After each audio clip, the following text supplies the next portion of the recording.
Now I'm in. Yeah, nope, that was my fault. That's fine. All right. We're in business. This is good. All right. I Started need a little late today. That's okay. I need 2 seconds to finish something. Nope, you're good. Uh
Am I still in? Oh, cool. Okay. Yeah, you're good. I'm looking for a slide from a presentation about the impact of produce prescription, and I don't know where I put this.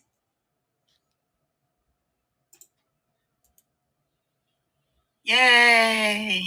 Yay. We're here. We're here. Hi, Linda. How are you? Okay. I'm sure Beth will be joining us in a moment. Can you hear me? But thank you, What Mary. happened? Can you hear me, Linda?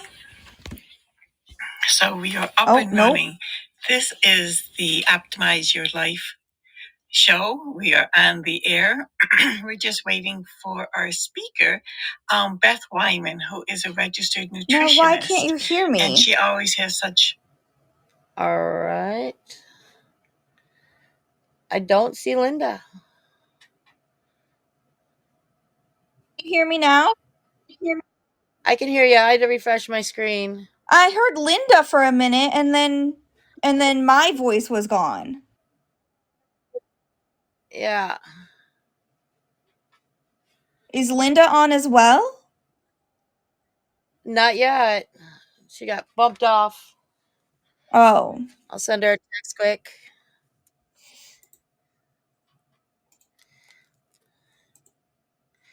Sometimes I'm operating too many things at once.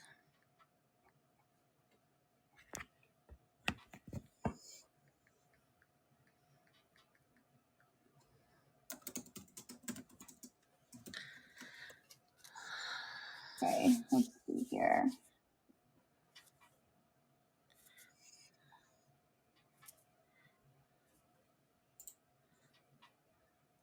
One thing I want to talk about a little bit today is about how healthy food is good, but sometimes you just need to eat the crap foods. There's sometimes foods. It's not that anything's necessarily off limits. It's about how much you're having and Correct. how often you're having it. So, a good example, I was hosting a thing event on Tuesday, and this lady's a weight loss coach. I don't know her training. And so she wants to, like everybody else right now, wants to get into the neurodiversity market because it's get that on your keyword onto your stuff. You're gonna pop up a lot higher in search engines. And so she wants to help parents who are stressed out because you have kids. Well, all kids are stressful. I don't care, special or not. It's how you deal with them that is how you deal with the stress, you know? And so I was talking about how with kids, especially special kids more than regular kids, is we tend to do too much. Teach them. It just may take them longer. And so encouraging. So, a good example is taking chicken McNuggets out of the freezer and throwing them in the microwave. There's their snack or their lunch, you know. Taking a pizza out of the freezer and putting it on in the pizza oven. Setting the timer. Your There's kid also, yeah, you have to consider that we can talk all about this. Let's just get it started, I guess, right? So the idea of convenience foods too, you don't have to throw away all nutrition value just because you're looking for something convenient, right? It can be like I'm a big fan of like the skillet meals that you can get that are a frozen meal that takes 10 minutes to make. Um, and I typically add additional vegetables to it, but Mhm. it's a lot easier and I don't have to think. And the vegetables come out looking like vegetables. It's not like, okay, I like Hamburger Helper. I'm kind of going Yeah, away it's with the same that. idea. But I like the skillet meals too. We use them a lot in our house because it looks like food when you're done. Well, I mean, But yeah. well, the vegetables still look like vegetables. You know what I Yeah, mean? Like it doesn't need to be like overly fancy, I guess, right? And I think that that's where some people get caught up, is thinking that it needs to be like this crazy fancy dish, when in reality it's, it just needs to be something. It can be simple and like rethinking convenience food. Maybe your convenience food becomes like getting a vegetable tray to keep in the fridge for snacks. Like if you think about it, like even baby carrots are a convenience food because they're cut into little pieces already. they're already peeled. Yep. And I'll tell you, I get baby carrots um because I know that we'll actually eat them, versus I have big carrots in the fridge, and I mean, I will make a point to use them, but the kids can't just go in and grab their own snack. I mean, they could, but they're not going to, I guess is the right way to say that. But there are healthy alternatives. Like there's pizzas that you can buy that are made on different crusts, so they're healthier. Or, it's whatever your kid eats within reason, making it convenient for them to teach them independence. When you teach them how to eat, they're going to eat, Right. other than you forcing that food down them consistently and making them eat certain foods, because the concept is your kid needs to be healthy. And if you feed them only healthy foods, that's going to fix all their problems. And that's not the case. No. When it comes to autism, it's a little different than traditional kids, because they're spending so much time bound in themselves, because they overfeel everything. And it's not a bad thing, but a good example that I explained to a lot of regular people is that, think of when you get a sliver in your finger. It's an irritation. To someone who's got hypersensitivity, to them it's like a needle stuck in their finger. And they will pick at it till it's fixed because they can feel it. Right. It's a different sensation. It's the Yeah, same thing but different sensation. it's strong. It's like they see things differently, they taste things differently. So, when they don't want to eat certain foods, you got to figure out, is it a taste factor? Is it a sensory factor? But also, like, they eat more crap foods because, one, their brains are more active. They're Well, in general, so they're fight or burning more calories, more fat than the average person. the other piece of that is that with a lot of those pre-made things, there's consistency in the product, right? Yeah, From a it always stays manufacturing the same. stand, yep, it's always going to be exactly the same, and they know what to expect. It actually, ironic as it is, I just talked to a lady who is autistic, And that's what she explained to me about fruits, why a lot of autistic individuals don't eat fruit, because you can have the same fruit, have a raspberry, It's depending not on always where the same. it does. Yeah, correct. Which Mhm. explains a lot. Like my son will eat watermelon, but he looks at the outside and he only likes the watermelon that is like, you can tell it's been a wet year. So it's really watered down. To us, it Oh, tastes really interesting. bland and disgusting, but that's what he likes. Yeah, I mean, it's that consistency if they know what to expect. And when they're so sensitive to a change, one, they notice more changes than we would, and two, they tolerate it differently. Yep.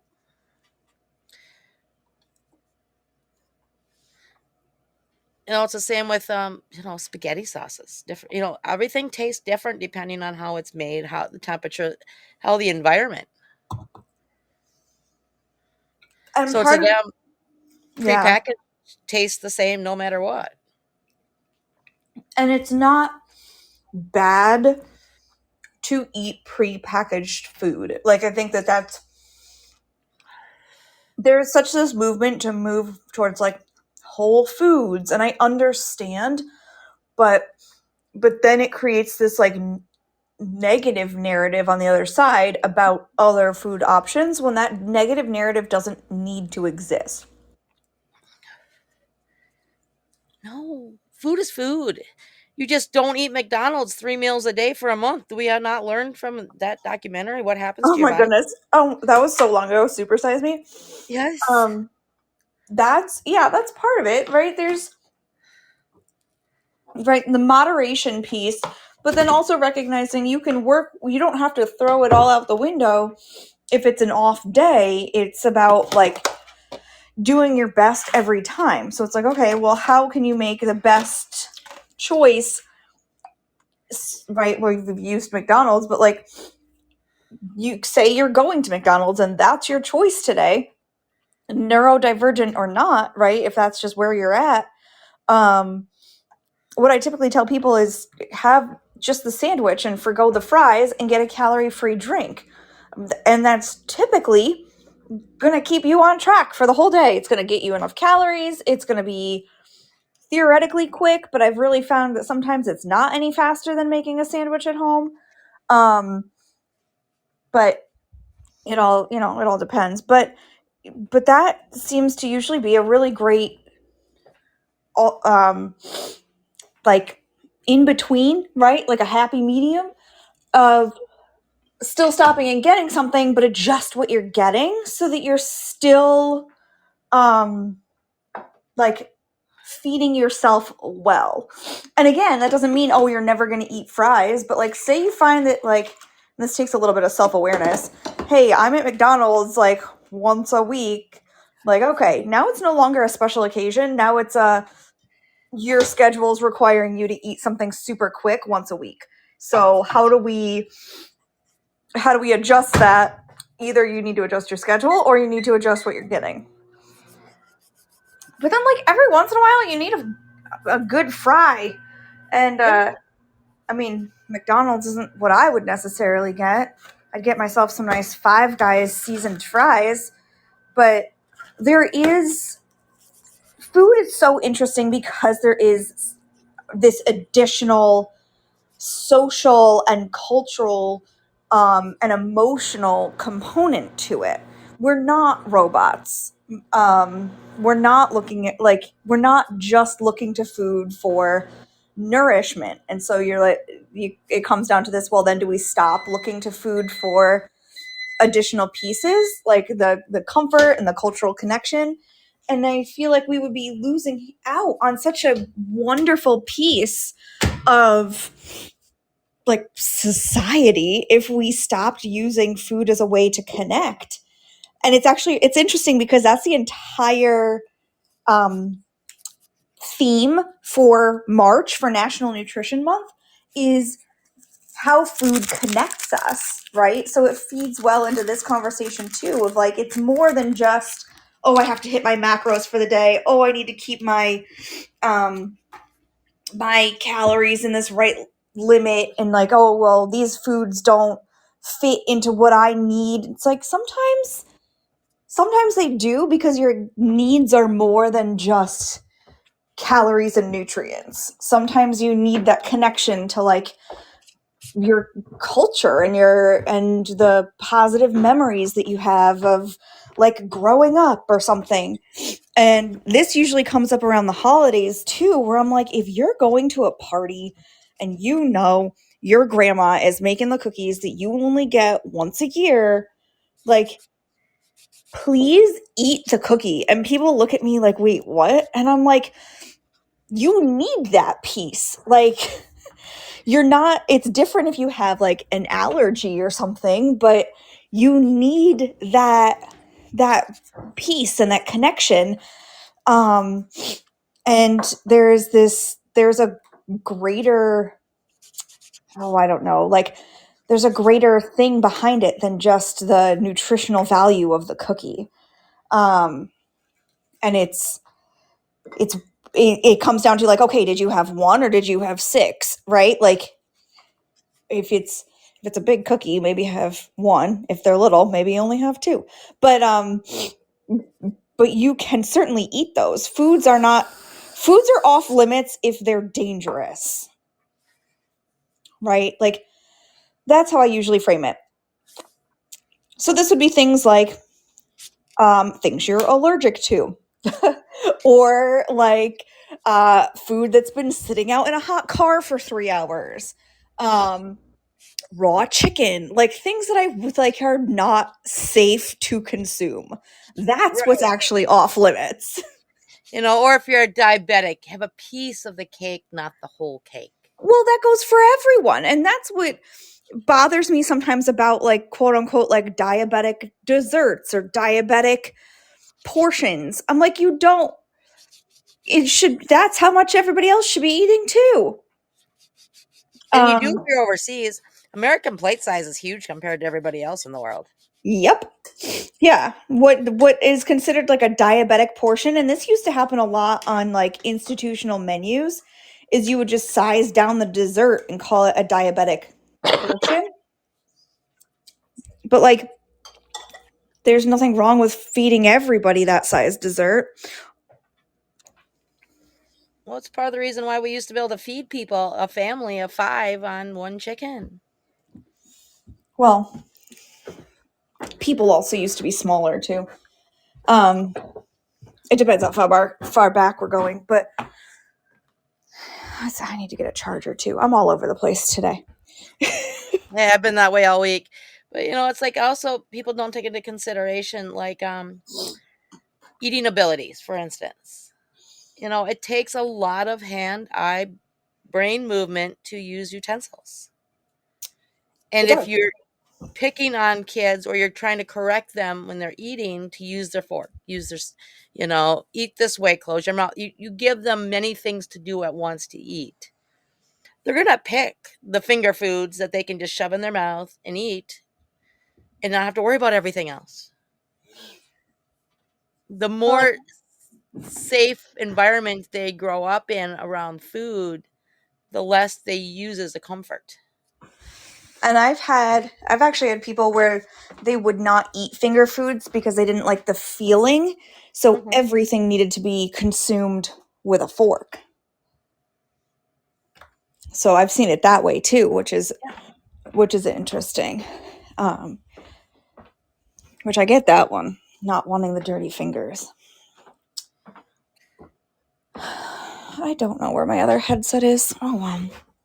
Um, but it's, yeah, sometimes you need, like, for example, I just devoured a leftover like turkey and cheese like stuffed bread thing I made while we were talking. But not everybody has the capability of um making enough and having leftovers, or the texture of leftovers is different, and so that's not always palatable. Um because the texture changes if it's been sitting in the fridge, especially for like a baked item like that. Mm-hmm. Like the outside is no longer crispy, and if I reheated it, like I ate it cold, because if I reheat it, then the bread is going to be like You, spongy. yeah, Yeah, it's not great. well, that's the way I am. I'm if it's got a slimy texture to it, I can't eat it. Yeah, and that is okay, but knowing that limitation and how to work around it. Yeah, Um, letting your kids freak you out while you're eating. wait, you let them freak you out while you're eating? No, Oh, my daughter likes to get into these descriptive because she's got the words now. The amount of words she knows, so she gets into these really descriptive, disgusting descriptive language, which is why mom doesn't always eat at the table with the kids. They get a look, and I know what look that's gonna entail, and so they get descriptive and describe their food just to see what'll happen. just to see what will happen. How thoughtful of them to share. Yeah, and dad encourages it, so dad's like, "Well, you want them to talk. There's that double-edged sword. You teach them to speak. Can't control what comes out of it." Yeah. And then just thinking on the other side, like how we talked about food connects us, like if you're so limited in what you can tolerate eating, there's also like it makes you feel different, right? Or contributes to that feeling of being different. Which especially as a kid is like a huge problem. Right, of wanting to like fit in as a child. That's it. And then you've got things like background noise and smells and tastes and everything combined into that. But it's being a kid is hard. And if you're a kid on a spectrum, it's even harder because nobody understands and takes the time. And parents don't take the time a lot of times to actually sit down and understand. You're just told you need to force feed them. It's Oh, that's called food horrible. therapy. That's they need a new food therapist or a new speech therapist, whoever they're working with. It's like if they're working with a dietitian or with a speech therapist, depending on what angle they're coming at it from. Yeah, force feeding somebody is never a good choice. It's forcing them to sit at the table. It's forcing them to use silverware. It's neurodivergent autistic kids are treated like they're a puppy. And I have no better way to describe it. It's like you train them to obey and do what you need them to do without questioning anything. And that's what I am trying to change, and a lot of us are trying to change in society. Because, the doctors will tell you a kid won't starve themselves. Well, sort of. A healthy, normal child will eat when hungry enough. You can put that same plate in front of them for 3 days and they'll finally eat it. An autistic child will not eat it. It will sit there and they will starve themselves, which is part of the reason why you see these 10, 12, 13, 14, 15-year-old kids that are on the spectrum that only weigh 60 pounds. Oh, we talked about this last time too, I believe, about that it's more, yeah, that they won't they would starve themselves. It is that impactful. And there is a difference between, like, there's a happy medium. You can preemptively figure out what it is they will eat, and so then avoid like the additional stress of a mealtime argument, and have like the additional option of like whatever it is that they'll eat, like a yogurt or a bowl of cereal or like something that isn't, or maybe you make sure that there's always one component of the meal that they will eat. um Things like that could also work as well. You want to talk a little bit about a good food therapy feeding technique that is not abusive? I know So you and me have talked off the air about it, and I love your technique. It's similar to oh mine. yeah, you I say just, but that's really something I'm trying to eliminate from my vocabulary. You put the food on the plate, and they don't have to even eat it, but they need to acknowledge it, right? So that might be talking about how it looks, or smushing it with their fork, or touching it with their finger and talking about what it feels like, and getting them to interact with the food item itself, even if, and that is success, even if they haven't like consumed any of it. Just interacting with it. What does it feel like? What does it smell like? What does it look like? How does it act when you smush it with your fork? Do you need a spoon to eat this? Does it need to be cut with a knife? Like, and talking about it and engaging with it so that it's not this like new and different thing, because that can sometimes have this automatic reaction of like, oh, that's new, I'm not trying it. And just, and it also gets rid of some of that stress, which can impact them even considering trying it if it's a high stress situation, because then it doesn't feel like a safe option. Like with autism, the first step would be just allowing it on the plate. Yeah. Because a lot of them, the first thing they want to do is push it off. Yeah, and just leave it there. Let it exist on the plate. And this My isn't something that happens overnight. This is something that happens over a week, 2 so weeks time period. I don't have neurodivergent children, but my daughter doesn't like doesn't like meat or fish pretty much. Besides chicken nuggets. And so I continue to serve her a little piece of whatever meat or fish that we're eating. And we're talking the better part of 6 months we've been going through this, probably longer at this point. It's probably the better part of a year now. And the other night, last week, she tried the salmon, right? She knows that it just needed to be on her plate. She didn't even need to take a bite of it. And then we finally addressed, like, try a bite of this. Turns out she really likes salmon.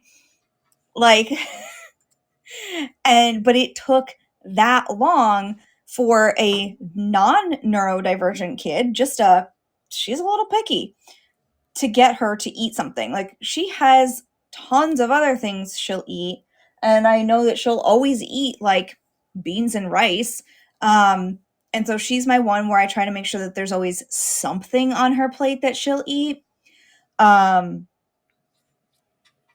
And then, yeah, and then it took probably almost a year, and she decided to try the salmon. Actually, her brother convinced her to try the salmon because he loves it, and turns out she likes it.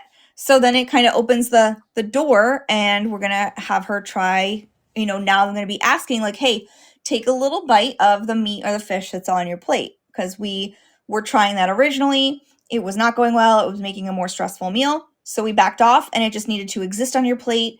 You may not take it off your plate and put it on the table. You may not shove your plate away, but you don't have to touch it. And then moving from there. And then celebrating the wins in the process. Yay, Yeah. you left it on your plate. Yeah. Yay, you ate it. Even better, you like it.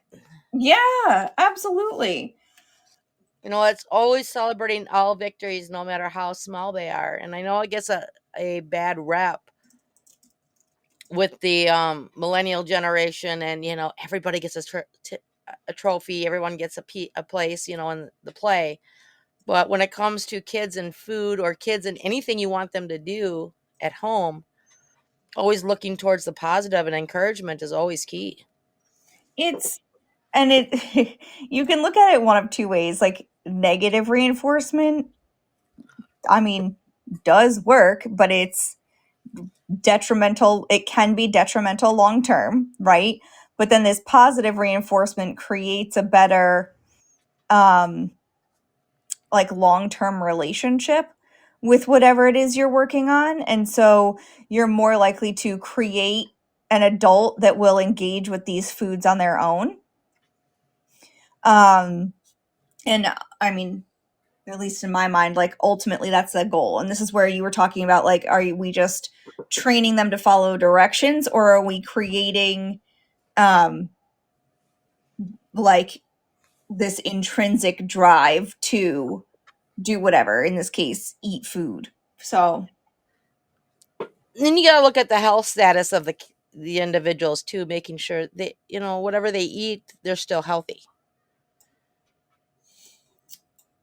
yeah, and usually they are. I mean, right, from the perspective of like a lot of our foods are fortified, and you can get, oh my gosh, what, I don't even know if they make these anymore. They used to make these like, I think they were called like Vita muffins, and they were like muffin tops, just the tops of the muffin that were like crammed full of vegetables and things. Mm-hmm. I don't know if those even still exist, but like that comes to mind too, that there are food products where it's made of vegetables or contains vegetables, in honestly usually in an effort to hide them and sneak them into your diet if you're an adult or a child. But and that's not even what I meant by fortified. Like all of our bread is fortified with vitamins, and that's not bad. Like it's done for a reason. You got to think like salt is fortified with iodine to help with the issues that we were seeing around goiters, like the big growths on your throat. So um, you certainly can end up with some like starvation related malnutrition, but always remembering like that doesn't happen overnight, and working within what they will accept is typically easier in the long run than forcing something. That's it. And it's got to be a happy medium with communication in between. It's so many people still have this mindset when it comes to kids that we're the adults and they're supposed to just do what we tell them. Difference is our kids, this generation and on. I mean, they just have a different, and I believe a lot has to do with genetics. Like they're pre-positioned to know how to work an electronic device. It's like it's in their wiring now. But they have a little bit more of an opinion at a younger age than we did. They want answers to questions that are more than just because I said so. But is that, I mean, do all people just desire more of an answer than because I said so, and they're allowed to push back and ask for more, whereas maybe like older generations weren't, right? Like if you asked, well, why, I want more, I want to know more, and you were hit, like you're going to stop asking, right? So I don't know if that curiosity is new versus allowing that curiosity to flourish is new, which I think is wonderful. Um because it's actually like in my house has generated some really interesting conversations. Um I wish I could tell you they were food related, but it was related to why do we wear underwear? So not on topic at all, but I was like, I don't know the answer to that. That's a good question. I have to Google it. I'm kind of curious. Yeah, it's not really show topic material. um but yeah, like the social construct of why we started doing that and what the purpose is. But the same thing can go around food of like, well, why do I need to eat this, right? And well, because I said so, or because it's good for you. And like I found that, oh, like these carrots are going to help you see better, um goes a lot farther than just these are good for your body, or explaining like vitamin A pathways, because that's like too much. Yeah. It was you Um, can see better in the dark was the one that we grew up with. Why you yeah, eat the carrots. yeah, But don't eat too many because you'll turn orange. So we played the game of how many can we eat before we started turning orange. yeah. It'll happen. But we grew up on a farm, so we had stuff. We had overabundance of certain foods.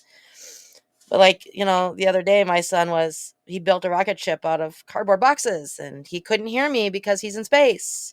So I had to throw him a walkie-talkie. I love it. And so we were talking through, walkie talkies, and had to go. package his food like he was in space and ship it to him. Well, so it's interesting you bring that up. Um, with children, I guess with anybody, sometimes just the naming conventions and presentation of food can increase food acceptance, right? Talking about food acceptance. So when I was doing my internship, my internship was school food service focused, which is not what I do at all, but that's what I really wanted to do. So one of the big things was, if you put the exact same food item, like a brownie, on three different types of plates, right? Like, um, what's the acceptance like, and how does it change? And it's the exact same food, but if it's on a really nice plate, the kids were more likely to pick it up and eat it. I don't think, and then we did the same thing with like the visual presentation of a whole wheat bagel, right? So it's like, okay, well, how are kids more likely to eat it? What does it need to look like for actual food acceptance? And so all the bagels had the same amount of whole wheat flour, but I'm not a bagel manufacturer, but like some of them were browner than others, and the lighter the bagel, so the more closely it resembled like a regular plain bagel, the more accepted it was. So it's just interesting, and they were all equally whole grain. It's not like one was more whole grain than another.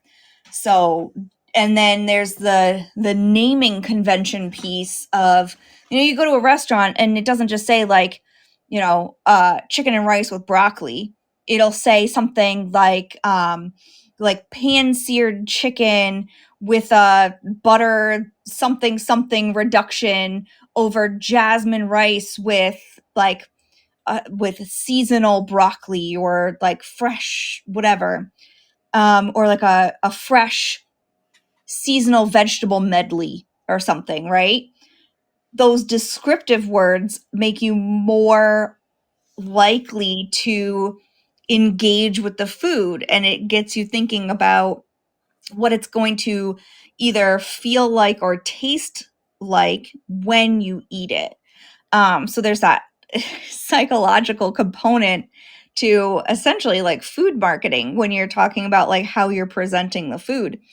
And so like doing this at home, um so say like your son's in the box and pretending to be an astronaut, and you packed up food for him to take to space.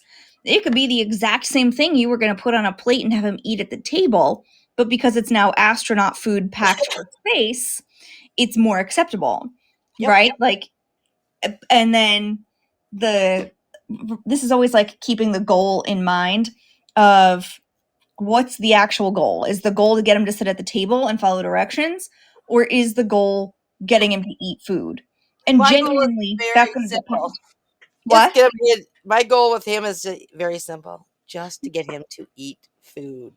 That's it. Yeah, and that totally depends on the kid. Of like, is it to get them to eat food, or is it to get them to follow directions? I know what I'm working on with dinners in my household, it is purely getting them to follow directions. They eat plenty. um, but we have some serious issues around listening the first time and being like respectful of dinner time, I guess. So like there's different, so for me, it would be no, you need to land your spaceship and come to the table. And that's just meeting kids where they're at and with what they need. But again, it's still playing into it, right? I'm not like cut it out. It's like, no, land your spaceship, let's go, and then it eases the transition. Um, Exactly. but it's always going to be different depending on the kid's needs. But yeah, um, and this is where like, I mean, this is a lot of effort, but like cutting things into shapes can make a That's the cool difference. part is you got cookie cutters to do it for you now. You even Yeah. have like cookie cutters designed specifically for like pancakes to make them shapes. Waffle iron. I mean, you have so much technology now where you don't have to physically do it anymore. You mentioned pancakes. I used to do so okay, so while I was furloughed, like let's be very clear. This is during the 5 months where I was furloughed from work during COVID. I used to do like very serious pancake art for my son. So my daughter was not old enough to eat pancakes. It was just my son and I eating the pancakes while she had a bottle and like whatever baby food concoction. And she we would do like Paw Patrol characters, and I remember doing like ninja pancakes. So I would have all these bowls of like different colored pancake batter, and I was like piping it onto the griddle. You watch the same videos too, huh? And it was so much fun, but it's so one labor intensive making it, and two the amount of dirty dishes I created doing that was insane. um so that's why I preface it with I was furloughed from work.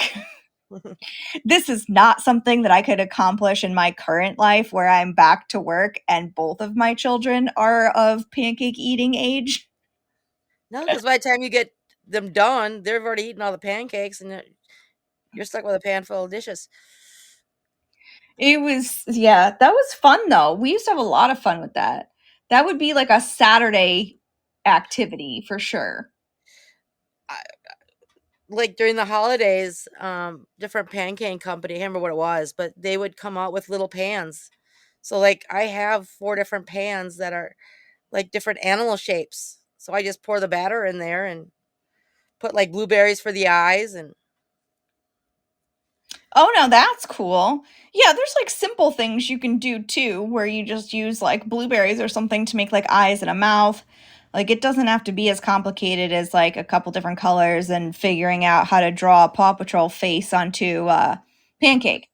Um, closest I get is Mickey Mouse. I am not. I've tried. I wanted to learn to do that because I've seen them. My son watches them where they actually take the bottles and they make like logos of like yep, the production companies.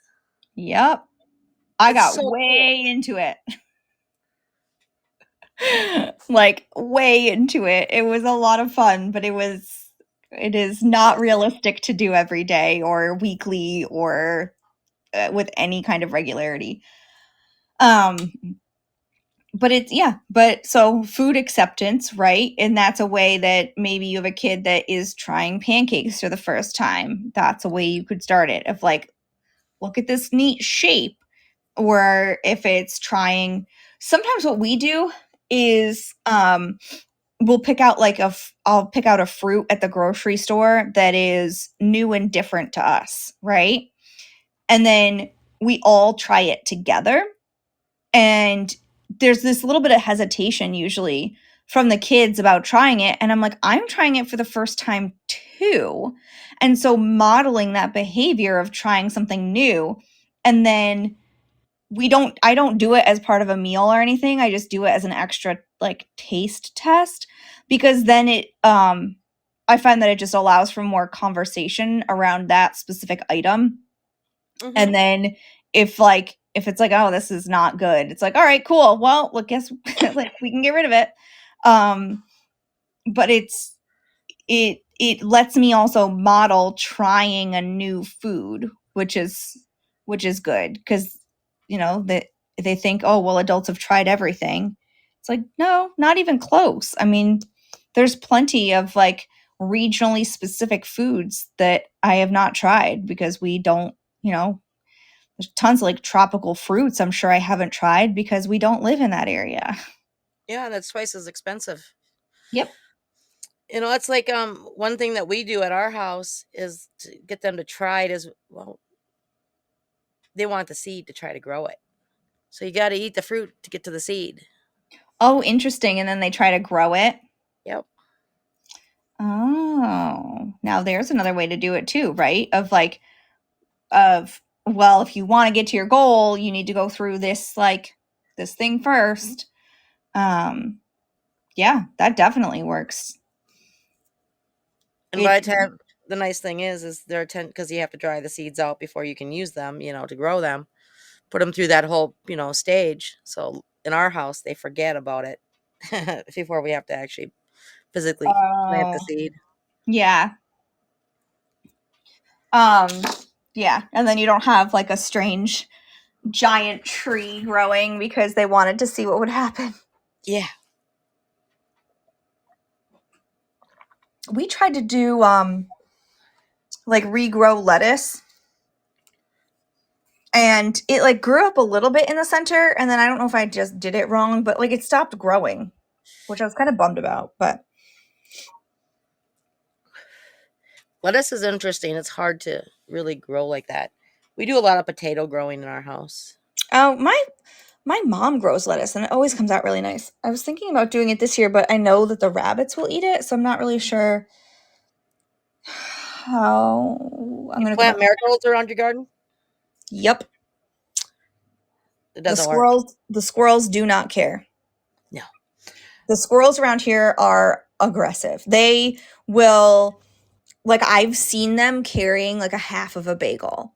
I've had one hide a muffin in some like decorative rocks on my front stairs. Like in between the rocks, there was just this muffin, and I was like, "What?" And I thought it was my kids or something. I'm like, "Why? Who's eating a muffin?" And it wasn't either of them. And then I went back out later, and it was gone. So it had stored a muffin on my stairs. Yep. Yeah. Um. So they're something for sure. They are well fed around here. Cheesecloth is another good one to put over everything, like over your lettuce or particular spots. I didn't think about that. I could just cheese I could just cheesecloth my entire garden. I would have to, because even as it got bigger, they would still be like in it. So it's like, how dedicated am I and how tolerant are my neighbors if I just lay out cheesecloth on top of the things I'm growing? Yep. Like what we do is the kids actually make their own cheesecloth by running strings around the top of it, like fence it in. Oh, and like go back and forth across it? Yeah. It's like Mission Impossible. Oh. Yeah, I took down, so I had an area where I was doing a garden, and then I took the fencing down. It was just chicken wire. Yeah. Um and completely gave up last year and didn't do anything with it. And I don't really want to put the fencing back up but yeah, I think we're just doing flowers this year. Like a nice wildflower mix where I don't have to think too hard. You don't have to weed it either. Exactly. No, And the kids don't have to worry about trying to figure out which is a weed and what is a flower. as long as it looks pretty, then it's a flower, and they can cut it and they can bring it inside and we can make bouquets out of it. Then you bring in the bees and the hummingbirds. We do get, somebody around here must have honeybees, because we get like actual bees, like honeybees, That's which are cool. We like, only have wasps out here. yeah. And we've got quite a few bumblebees. Like we've got a good amount of bumblebees too. um and then we have like actual bees. Don't get me wrong, we've got wasps too, but it's cool to see the actual bees around. Mm-hmm. um and then, they're less likely to sting you and be a total nuisance. That's it. And then they, pollinate, and someone around here is making honey with it.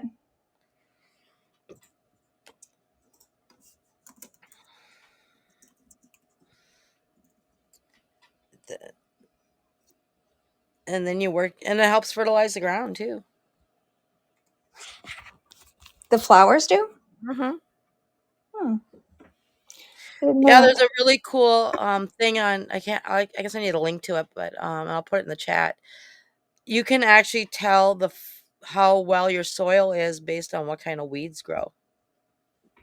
Oh, interesting. I know there's one thing that's considered a weed. Um, bless you. It's called purslane, Mm-hmm. and It's like this very low ground cover, and we typically consider it a weed. However, it's actually a very nutritious plant.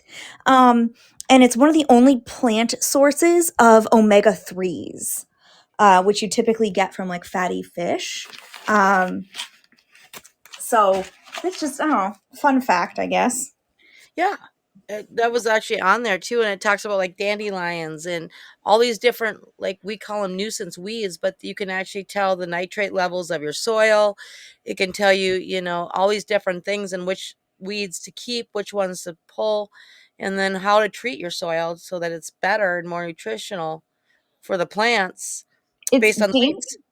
dandelions are actually dandelion greens are very healthy. They're when we talk about like dark green leafy vegetables, um, and like the iron and calcium content and the vitamin and nutrient and antioxidant content of dark green leafy vegetables, that includes dandelion greens and mustard greens and beet greens. So like the top piece of the beets, that we don't normally think about eating, but those are all leafy green vegetables. And it's interesting, I don't like beets, but I'll eat beet greens. That's fine. Well, my grandma used to talk about putting dandelion stuff in her mashed potatoes as a kid. Like the greens or the flour? Both. Oh, how cool. That's yeah, I mean, why not? It was It, something that they really started to do during the potato famine over in Ireland.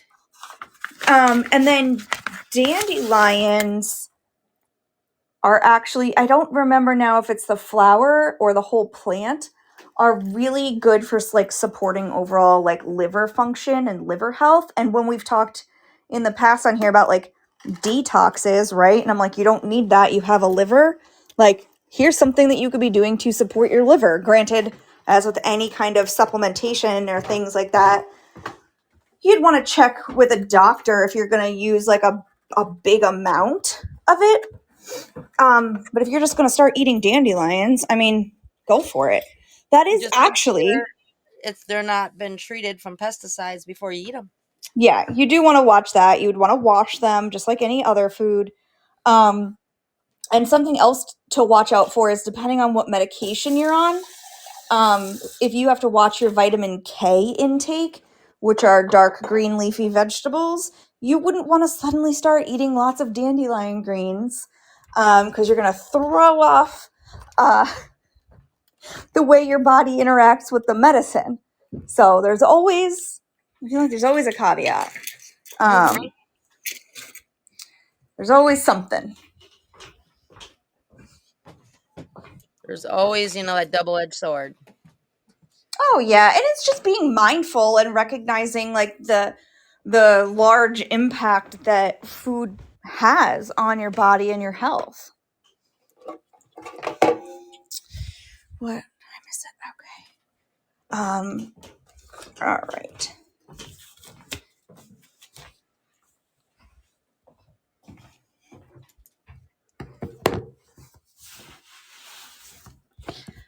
All right. Can we end a few minutes early? I have to take Brielle for her Yeah. concussion checkup. No, you're So I'm good. just looking at the time. I'm like, oh God. All right. So let's do that. This was wonderful It's your today. show. I'm just the sidekick. Well, thanks for joining.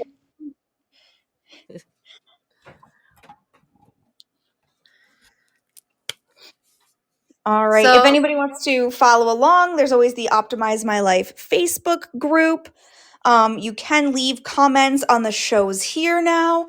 And my Instagram handle has changed. It is evolve underscore underscore DN, as in dietitian nutritionist. But those are nice. all great ways to get a hold of me if you have any things you want to hear about on the show, comments, questions.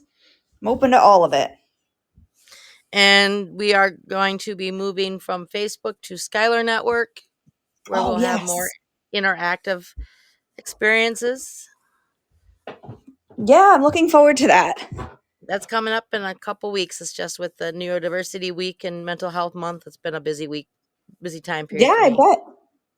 That is a-okay. Well, thank you very much. So have a good day, have a good night, and we'll see you back here on Friday with Captain Len Kane. Bye. Bye.